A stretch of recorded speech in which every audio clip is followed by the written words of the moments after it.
Hey, what's up, you guys? Bloody Jacob here to give you my thoughts on the Ministry of Ungentlemanly Warfare. And for me, I have a bit of a mixed history with Guy Ritchie films.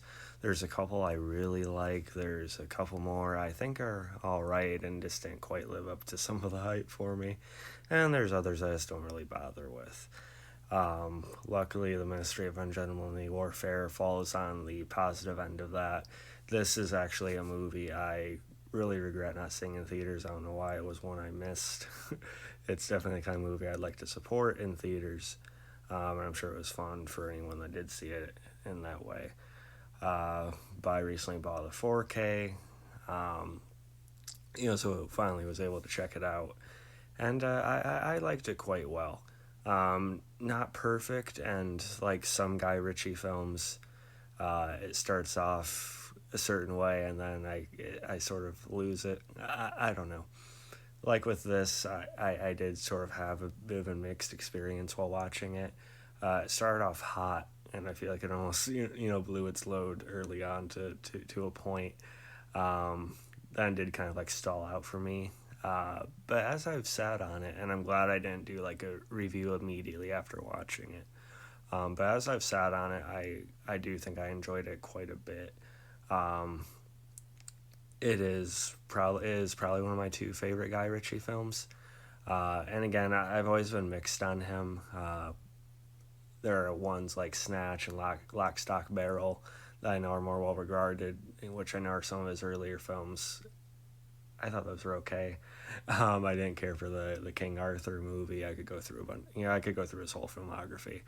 But this and Wrath of Man with Jason Statham a couple years ago, which couldn't be more of a different kind of movie than this, are probably my two favorite Guy Ritchie films that he's done. Um, World War II, it's kind of been oversaturated. It's kind of been done to death a bit, both in terms of serious films and movies like this. Um, you have, your Inglorious Bastards kind of films. You have your kind of more, drama based. And then you have ones like this that are somewhere in the middle. Um, think of Inglorious Bastards with an injection of a little bit extra stylization to it. And you have the Ministry of Ungentlemanly Warfare. I am a big fan of Henry Cavill as well. And he did a really nice job in this movie. He exudes a natural charisma. It is not just Superman in World War II.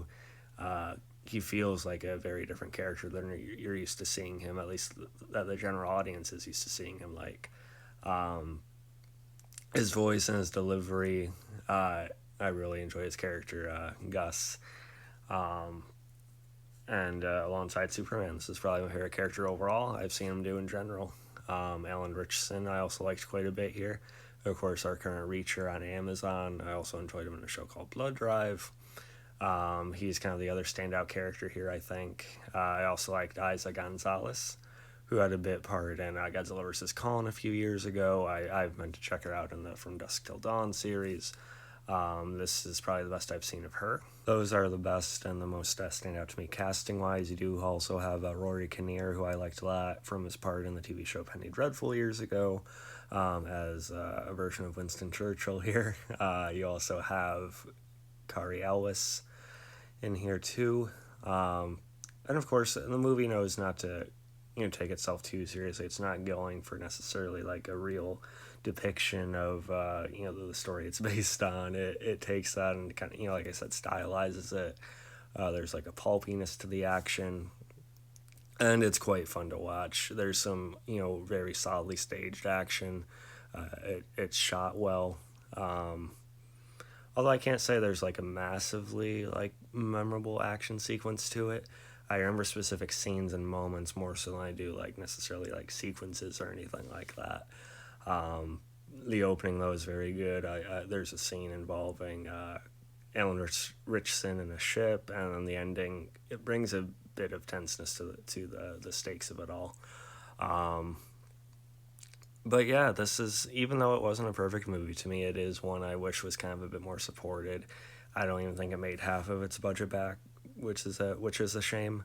Um, do think it should have done much better. I think it's a movie I definitely could come back to. And yeah, let me know you guys love it if you've seen it. If I had to rate it, I'd probably rate it like a B plus. There's something still holding it back for me, putting into the A range. But like I said, it's one I want to come back to. It's one that I think is gonna kind of grow on me more and more over time. And yeah, I liked it still fairly well overall. So yeah, what do you guys think? Follow me on TikTok of course, Twitter, forgive me it's late, and Instagram, Blue Sky, what have you.